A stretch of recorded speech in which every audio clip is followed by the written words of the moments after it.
Hi Year 11, welcome to our second online society and culture lesson. Today we'll be looking at the second last dot point on our syllabus for this topic, and it's called the Transition Through the Life course. So let's get started. The Transition Through the Life course should be your big heading because it's a syllabus dot point. Underneath that we'll be looking at rights and responsibilities and then at a generational theory. So what's important to remember is that life course is another one of those social constructs. It's something that we as a Western society have decided exists because we want to allocate people into different categories as they move through life. We understand that life course isn't necessarily universal because of the idea that it's a social construct, and that it will differ according to social class, gender, ethnicity, generations, etc., etc. Traditionally, we would say, in a Western context, that life courses and stages look something like this.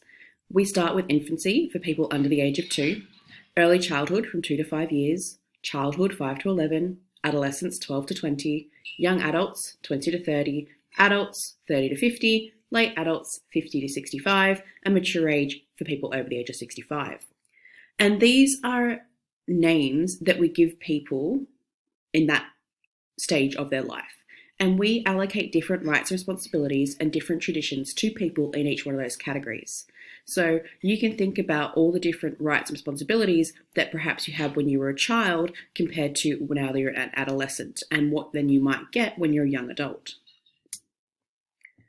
Rites of passage are something that's really specific to each particular stage of life. And they're used to kind of punctuate the end of each stage and celebrate your initiation or movement into the next stage of your life.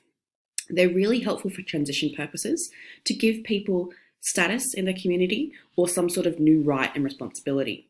They really help provide a sense of direction and purpose for people as they move into that next phase of their life. Traditionally, rites of passage might look something like this.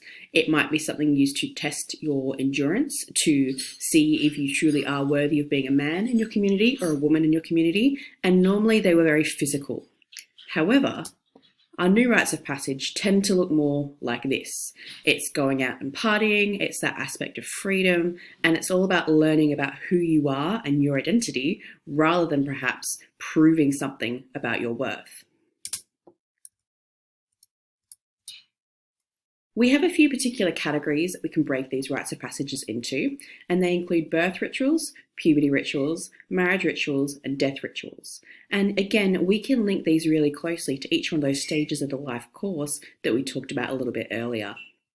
Birth rituals associated with infants, puberty rituals associated with adolescents, marriage rituals generally associated with young adults, but that can vary from culture to culture.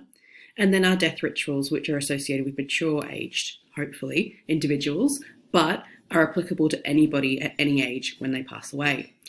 Each culture has really particular rites of passage that go along with these rituals. Can you think about some of our own from Western society? Consider perhaps marriage rituals, things like hens weekends and bucks parties. Think about death rituals for funerals. Puberty rituals might be things like a 13th birthday party. It might be moving through your driver's license and getting your P plates. It might be having an 18th through a 21st birthday party, things like that. Rights and responsibilities also move with people through the life course. You as a child are not expected to follow the same responsibilities as you are as an adolescent or a young adult. You perhaps might be asked to take on more responsibility as you get older and move through those life stages. Things like we don't expect a child to have a job. We don't expect a child to perhaps understand all their legal responsibilities. But as you get older and move through those life stages, we expect more and more of you. However, along with those responsibilities come more rights. Think about the rights you've gained as you've gotten older. The right to stay up later, the right to have phones, the right to go out with your friends by yourself. Things like that are all rights that are given to you as you move through the life course. These tend to be micro-level rights because they will differ very, very significantly from family to family.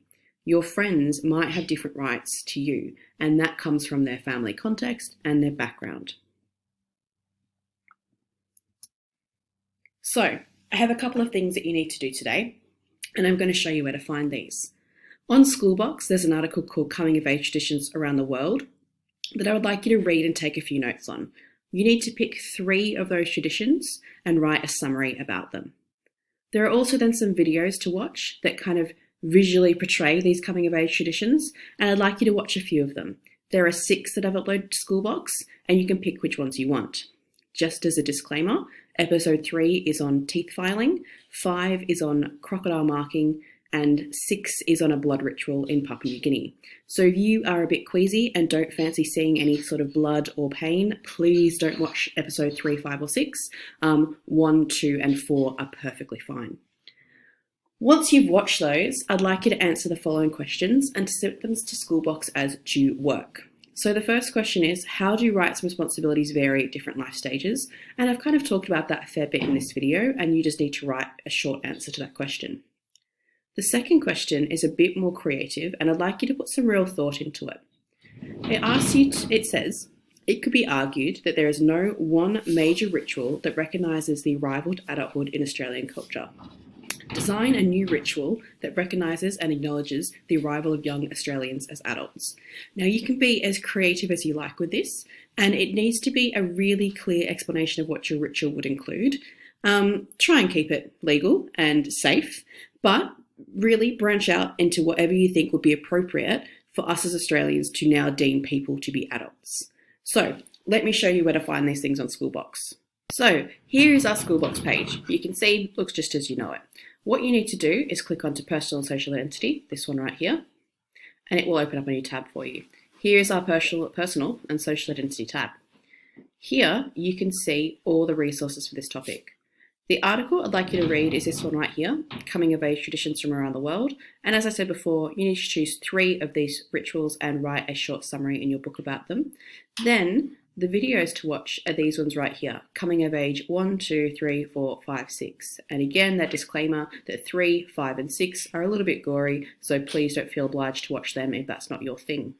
After that, you need to go back and submit your due work for today, which is right here for Tuesday, week 1, and you need to submit that by the end of this lesson. So you should have a good half an hour to 40 minutes, depending on how long this has taken you to do those 2 tasks, and they really shouldn't take you that long. Once you've completed that, you're done for today and you can relax. Hopefully you find this interesting. I'll see you next lesson.